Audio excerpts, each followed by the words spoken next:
कौन थी वो? मैं 8 महीने की प्रेग्नेंट थी और अपनी डिलीवरी के लिए अपने मायके गई थी। माँ ने मुझे फोन पर बताया, घर के पीछे की तरफ जो खाली जमीन थी ना, वहां पर एक नया कमरा बनवा लिया है।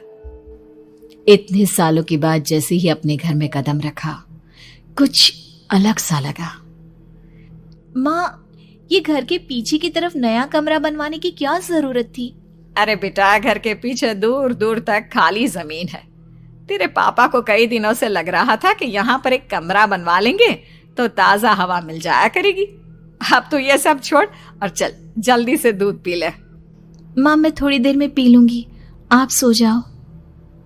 मैंने दूध का गिलास उठाकर उस खिड़की में रख दिया। पता नहीं कब आंख लग गई। अचानक से खिड़की के पल्लों के खड़कने की तेज आवाज आई। दूध का गिलास धड़ाम से जमीन पर आ गिरा। जमीन पर गिरते ही दूध का रंग लाल हो चुका था। मैंने खिड़की से झांक कर बाहर देखा।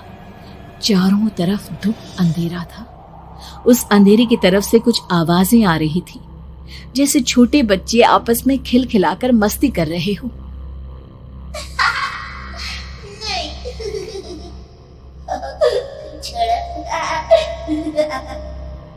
इतनी रात को इतने घनघोर अंधेरे में बच्चों की आवाज कैसे आ रही है? घड़ी में वक्त देखा तो ठीक 12 बजे थे। देखकर मैं सन्न रह गई। बुरी आत्माओं और भूतों की कई कहानियां मैं सुन चुकी थी। वक्त भी कुछ ऐसा ही था। ऊपर से मैं प्रेग्नेंट। सुना था कि ऐसे वक्त में अक्सर बुरी आत्माएं औरतों का पीछा करती है, तो क्या मेरे पीछे भी? पसीने से तरबतर बड़ी मुश्किल से, जैसे कांपते हाथों से मैंने उस खिड़की को बंद किया। जल्दी से जल्दी उस कमरे से बाहर निकलकर माँ के पास जाने के बारे में सोचा, लेकिन जैसे ही दरवाजे की तरफ पलटी, लगा कोई साया हवा की स्पीड से दरवाजे के सामने से गुजर गया। मेरे गले में अटक कर रह गई। मैं जोर से चीख कर माँ को बुलाना चाहती थी, लेकिन वो आवाज खुद मेरे कानों तक नहीं पहुंच पा रही थी। तो माँ तक कैसे पहुंचती? खिड़की के पल्ले एक बार फिर तेज हवा के झोंके से धड़ाम करके खुल गया और पूरी ताकत से मैं चीख पड़ी। जानती थी मेरी चीख की आवाज सुनकर कुछ ही सेकंड में माँ वहां पहुंच जाएगी, लेकिन ऐसा कुछ हुआ ही नहीं। मेरा कलेजा डर के मारे फटा जा रहा था। आखिर माँ ने मेरी आवाज क्यों नहीं सुनी? इतनी गहरी नींद में तो माँ कभी नहीं सोती। ठीक पीछे खुली हुई वो खिड़की। मुझ में इतनी ताकत नहीं बची थी कि मैं पलटकर उस तरफ देख भी सकूं। हवा का एक सनसनाता हुआ झोंका उसी वक्त मेरे कानों से आकर टकराया। लगा जैसे किसी ने दबी हुई आवाज में धीरे से मुझसे कहा, चली जाओ यहाँ से। मैंने दोनों हाथ अपने कानों पर रख लिए और एक बार फिर ताकत लगाकर जोर से चीखने की कोशिश की। माँ! पापा! मेरी आवाज उस कमरे की दीवारों से टकराकर वापस मुझे ही सुनाई दे रही थी। जितनी ताकत के साथ मैंने चीखने की कोशिश की थी, कुछ ही देर बाद उससे कहीं ज्यादा तेज और दर्दनाक चीख मुझे सुनाई देने लगी। ये आवाज ठीक मेरे पीछे खिड़की से आ रही थी। वो आवाज मेरे कानों में पिघलते हुए लोहे की तरह गिर रही थी। उन आवाजों में हैवानियत थी। वो आवाज़ें किसी इंसान की नहीं है, इतना मैं समझ चुकी थी।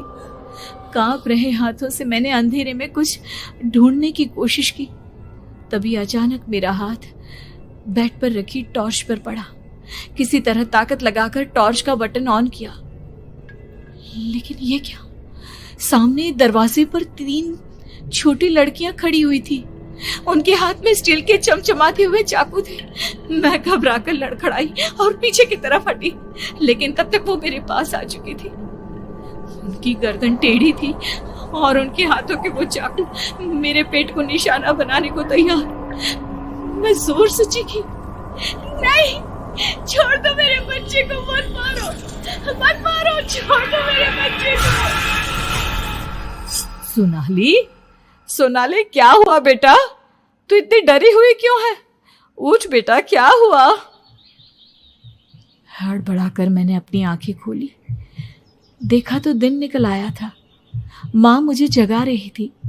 मेरा चेहरा पूरा पसीने से लथपथ था। क्या हुआ बेटा, तुमने कोई बुरा सपना देखा क्या? मैं अभी तक अपने पूरे होश में नहीं थी।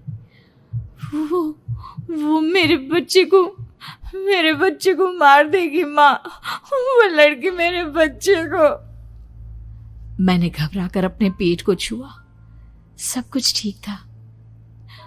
और वो दूध जो रात को यहाँ पर गिर गया था, उसका रंग लाल हो गया था। माँ ने हंसते हुए दूध का गिलास मुझे दिखाया।